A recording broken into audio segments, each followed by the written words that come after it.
Hi, I am Leia Myca Briones from BSHM 1103 and I'm showing you how to eliminate hazard and risk. So now, what is hazard? The word hazard so can be confusing. A hazard is any source of potential damage, harm, or adverse health effects on something or someone. Basically, a hazard is the potential for harm on adverse effect. For example, to people's health effects or organization's property or equipment losses or to the environment.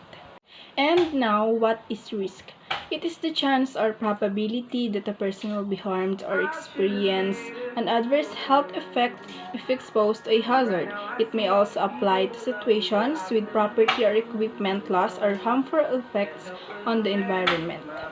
In order to make sure your employees and others, such as visitors, are kept safe from harm, you must assess the risk arising from slips and trips and take sensible precautions to reduce these risks to as low a level as possible. Some simple things to consider include spilled substances.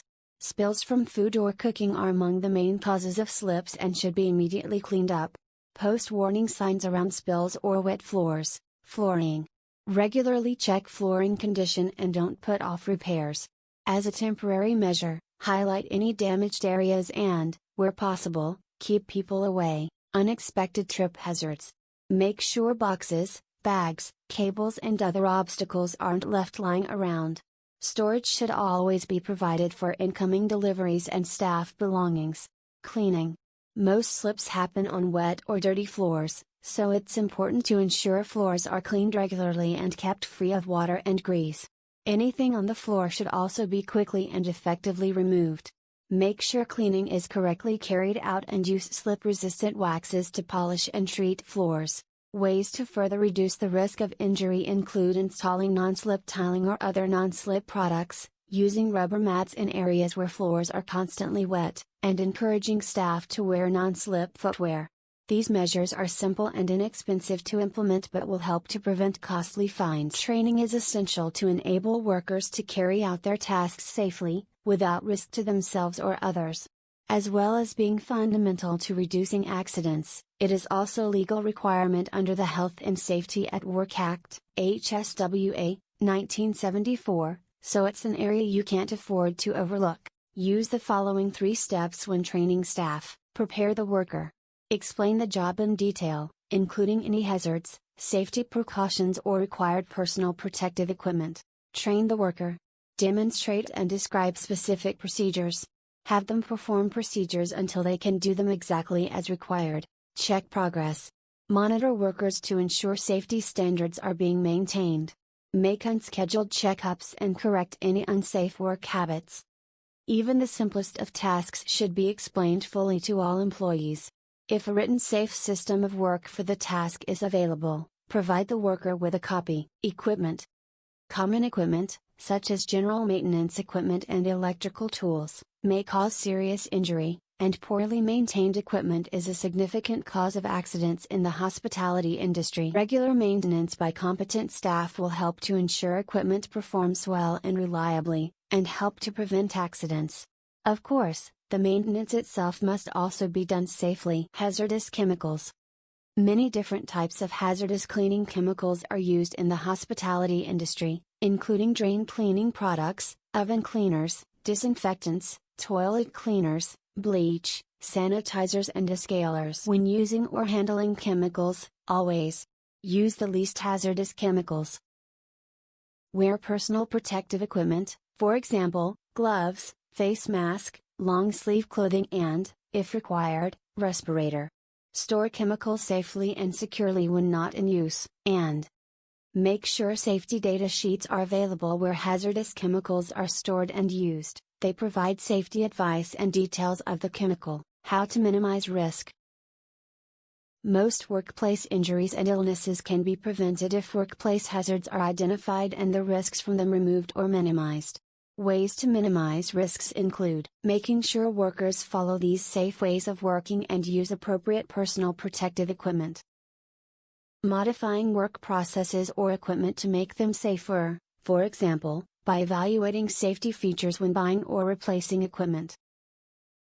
Regular safety inspections to help to identify hazards so that you can assess and control any risks. Risk assessment is vital in identifying hazards and minimizing the risks posed to your workers, visitors and business, as well as complying with the law. It will help you focus on the workplace risks that really matter, in other words, the ones with the potential to cause real harm. In many instances, straightforward measures can readily control risks. For example, simply introducing a rule that all spillages must be cleared up immediately will significantly reduce the chances of someone slipping.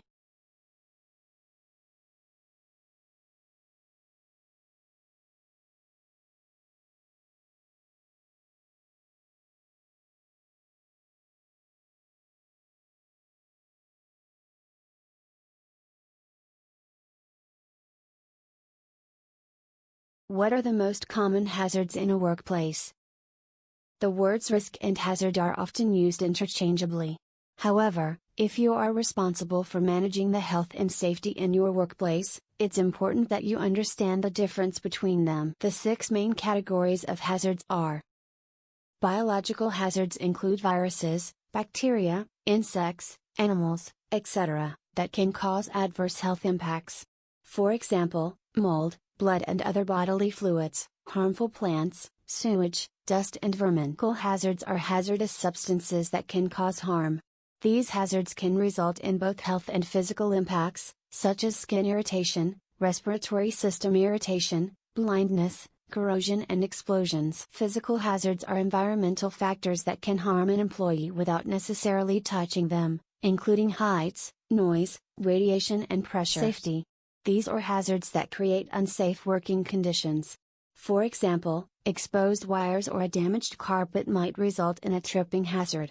These are sometimes included under the category of physical hazards. Hazards are a result of physical factors that can result in musculoskeletal injuries. For example, a poor workstation setup in an office, poor posture and manual handling. Psychosocial hazards include those that can have an adverse effect on an employee's mental health or well-being.